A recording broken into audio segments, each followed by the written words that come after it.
Salut à tout le monde. J'ai reçu un appel et le Seigneur m'interpelle surtout à parler à nos sœurs.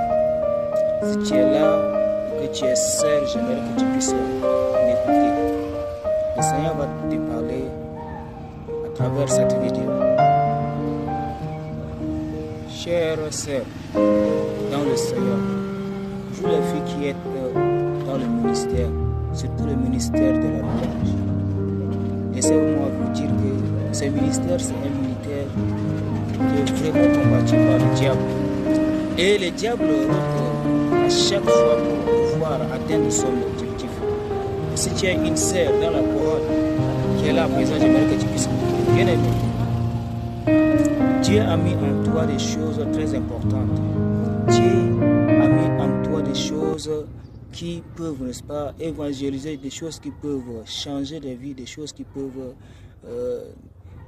donner un bon exemple au travers le monde, au travers ceux qui nous voient.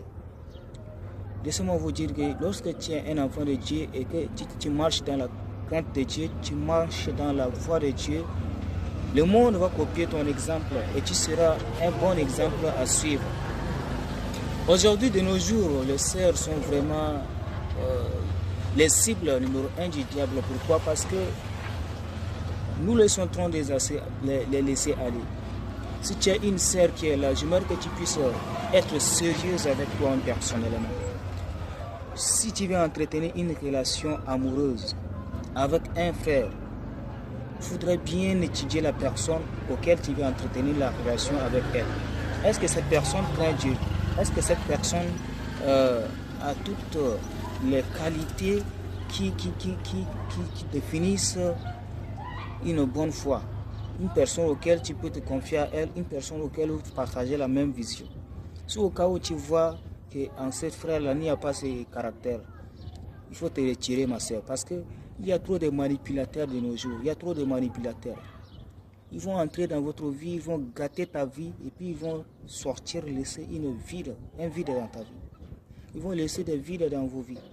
Et ces vides ne seront pas comblés. J'aimerais te dire, sœur chère, il ne faudrait pas que ces gens ou bien ces garçons puissent entrer dans vos vies pour détruire votre vie. Mais conduisez-vous dans la crainte de Dieu, conduisez-vous dans l'obéissance de la parole de Dieu, surtout au choix du conjoint.